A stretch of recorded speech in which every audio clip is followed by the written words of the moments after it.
In the late 1800s, there was an intense battle between organized labor and the country's industrial capitalists. With socialists in the leadership, the labor movement was on the cusp of winning the 8-hour workday, and the corporate owners were willing to do anything to keep working their workers to the bone. Workers on strike all over were shot and killed by police during this fight for what seems like such a basic human right today. In 1887, 7 anti-capitalist leaders in the movement were sentenced to death on trumped-up charges, 4 of them publicly hanged. It was a clear message to anyone involved in radical politics. The battling ideologies of capitalism and socialism in America is more than just opposing arguments. It's been a real battle with real weapons, where one side was exiled, sent to prison, and murdered. Anti-communist paranoia continued to build. Struggles that outraged the rich, like child labor laws and women's right to vote, were labeled red plots. President Woodrow Wilson was helping push for new laws that officially criminalized opinions, not deeds. In 1915, in his State of the Union address, he declared, "There are citizens of the United States who have poured the poison of disloyalty in the very arteries of our national life, who have sought to bring the authority and good name of our government into contempt. Such creatures of passion, disloyalty, and anarchy must be crushed out." And the mission to crush out anti-capitalist ideas was in full effect as World War I began. A coalition of socialists and anarchists who had been leading the militant labor and anti-war struggle was a primary target. Over 90 IWW leaders were mass arrested and given lengthy prison sentences.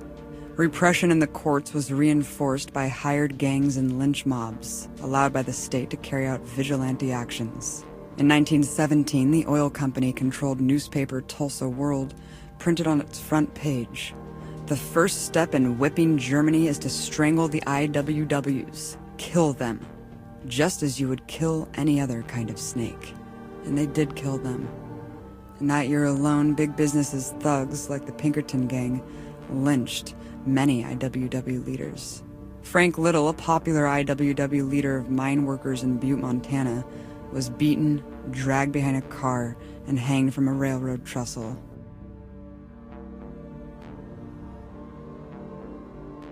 That same year, Wilson legislated the criminalization of dissent by passing the Espionage Act.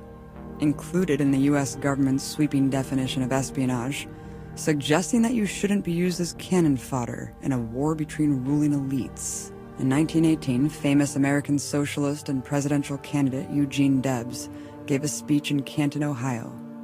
He said, "Wars throughout history have been waged for conquest and plunder.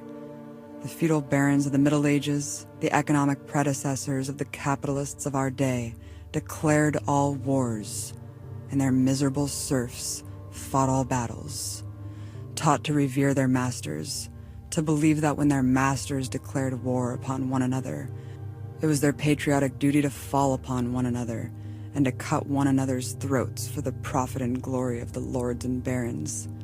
They alone declare war, yours not to reason why, yours but to do and die. If war is right, let it be declared by the people. You, who have your lives to lose, you certainly above all others have the right to decide the momentous issue of war or peace." For these words alone, Debs was arrested, convicted, and sentenced to 10 years in prison. The charge? Obstructing recruitment.